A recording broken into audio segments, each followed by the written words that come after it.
इस आवाज को सुनते समय कृपया आसपास देख लेना, क्योंकि अगले कुछ मिनटों में तुम्हें महसूस होगा कि कोई तुम्हारे बहुत पास है, बहुत ही पास। और याद रखना, डर कभी बाहर से नहीं आता, डर अंदर से पैदा होता है।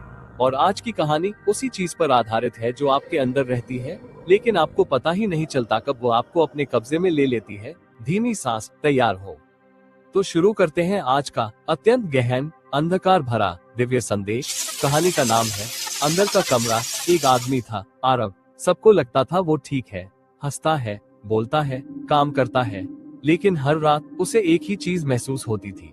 कमरे में कोई और भी है, वो उसे देखता नहीं था, वो बस उसे महसूस करता था। कमरा हल्का होने लगा, छाया पीछे हटने लगी, सांस सामान्य होने लगी। अब सुनो, ध्यान से सुनो, ये पूरी कहानी तुम्हारे लिए ही है, क्योंकि वो साया तुम्हारे अंदर भी हो सकता है। वो डर जिसे तुमने छुपा रखा है, वो दर्द जिसे तुम किसी को बताते नहीं, वो गलती जिसका बोझ तुम उठाए फिरते हो, वो ट्रॉमा जिससे तुम आज तक बाहर नहीं निकले। यही चीजें मन के अंधेरे में एक खाली जगह बनाती है, और वही खाली जगह साया पैदा करती है। लेकिन अगर आज तुम अपने भीतर जरा सा भी प्रकाश जगाओ, एक छोटी सी आशा, एक छोटी सी प्रार्थना, एक छोटा सा सकारात्मक विचार, तो याद रखना, अंधेरा चाहे कितना भी गहरा हो, एक छोटी रोशनी उसे मिटा देती है।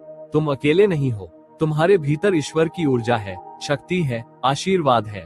और जिस पल तुम अपने अंदर की रोशनी को याद कर लेते हो, तुम्हारा कोई भी साया, कोई भी डर, कोई भी अंधेरा तुम्हारा कुछ नहीं बिगाड़ सकता।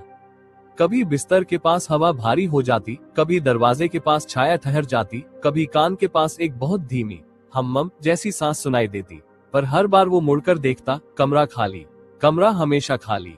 लेकिन खाली जगहें सबसे ज्यादा झूठ बोलती हैं। एक रात के 3:11 आरव अचानक उठा। उसे लगा किसी ने उसके कान में बहुत करीब आकर कहा, तुम अकेले नहीं हो। उसने लाइट ऑन कर दी, कुछ नहीं। लेकिन अगले दिन उसकी सोच बदलने लगी। वो अपने ही दिमाग में एक नई आवाज सुनने लगा। पहले धीरे, मत जाओ, फिर और पास, रुको, फिर इतनी पास जैसे किसी ने उसके दिमाग पर हाथ रख दिया हो। मैं तेरे अंदर हूँ। आरव ये समझ नहीं पाया कि ये उसकी सोच है या किसी और का शब्द, मगर यही तो साइकोलॉजिकल एंटिटीज करती हैं। वो आपकी सोच को आपकी नहीं रहने देती। लोग पूछते हैं, चुड़ैल कहाँ रहती है, किस पेड़ पर, किस कब्रिस्तान में? नहीं, ये वाली चुड़ैल कहीं बाहर नहीं रहती, ये दिमाग के अंधेरे हिस्से में रहती है। वजह ये है, जब इंसान डर दबा देता है, गुस्सा रोक देता है, पछतावे को भूल जाता है, दर्द को छुपा देता है, तो अंदर एक खाली जगह बनती है। और वही खाली जगह एक साये को जन्म देती है। ये साया शरीर को नहीं खाता, ये विचार खाता है, ये सोच को विकृत करता है, ये इंसान के व्यक्तित्व को धीरे धीरे अंदर से खोखला बना देता है। आरव के साथ यही हुआ। एक दिन उसने आईने में देखा, आईना सामान्य नहीं था, उसकी प्रतिच्छवि सामान्य नहीं थी। आईने में जो दिख रहा था वो आरव नहीं था, वो आरव जैसी कोई चीज थी। होंठ हल्के से हिल रहे थे, पुतलियां बिल्कुल स्थिर। फिर उसकी प्रतिच्छवि ने धीमे से मुस्कुराकर कहा, कब तक छुपोगे? तुम तो जानते ही हो कि मैं अब बाहर नहीं, अंदर रहती हूँ। उस रात के बाद आरव की आदतें बदलने लगी। अकेले में कोई उसके नाम से फुसफुसाता, वो अचानक बीच रात में खुद से बात करता, उसे लगता कोई उसके पीछे खड़ा है। कभी कभी उसका हाथ अनजाने में कांपता, जैसे कोई अदृश्य चीज पकड़ रही हो। लेकिन सबसे खतरनाक बदलाव, उसने अपने अंदर दूसरी उपस्थिति महसूस करनी शुरू कर दी। एक ऐसी उपस्थिति जिसकी सांस, जिसकी धड़कन, जिसकी सोच, सब उसकी सोच के बीच में आने लगी। आप सोच रहे होंगे, ये सब हेलुसिनेशन है। नहीं, ये सब इंसान के दिमाग का छुपा हुआ कमरा खोल देता है, जहां साया सोया होता है। और जब वो जागता है, इंसान अपने ही दिमाग में मेहमान बन जाता है। आप हैरान होंगे, लेकिन ये कहानी सिर्फ आरव की नहीं है। ये कहानी उन सब की है जो रात में अचानक डर जाते हैं पर समझ नहीं पाते क्यों, जो अकेले में किसी की सांस महसूस करते हैं पर कोई नहीं होता, जो सोचते सोचते किसी और की सोच उनके अंदर आ जाती है।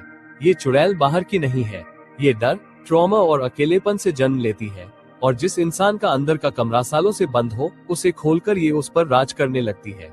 एक दिन आरव चिल्लाकर बोला, तू कौन है, क्या चाहिए तुझे? कमरे में हल्की गूंज हुई, अंधेरा भारी हो गया, और आवाज आए, तूने खुद मुझे बनाया है, मैं तेरे ही डर का अंधेरा हूँ, तेरे ही दर्द की परछाई हूँ, मुझे तूने जन्म दिया है, और अब तू मुझे मिटा भी सकता है। तभी अचानक आरव के मन में एक बहुत शांत, बहुत गहरी और अलग तरह की आवाज उभरी, प्रकाश को याद करो। जैसे किसी ने उसके दिल को छुआ हो। वो आवाज उसकी नहीं थी, वो किसी दिव्य शक्ति का स्पर्श था। और उसी पल उसने पहली बार डर को नहीं, प्रकाश को चुना।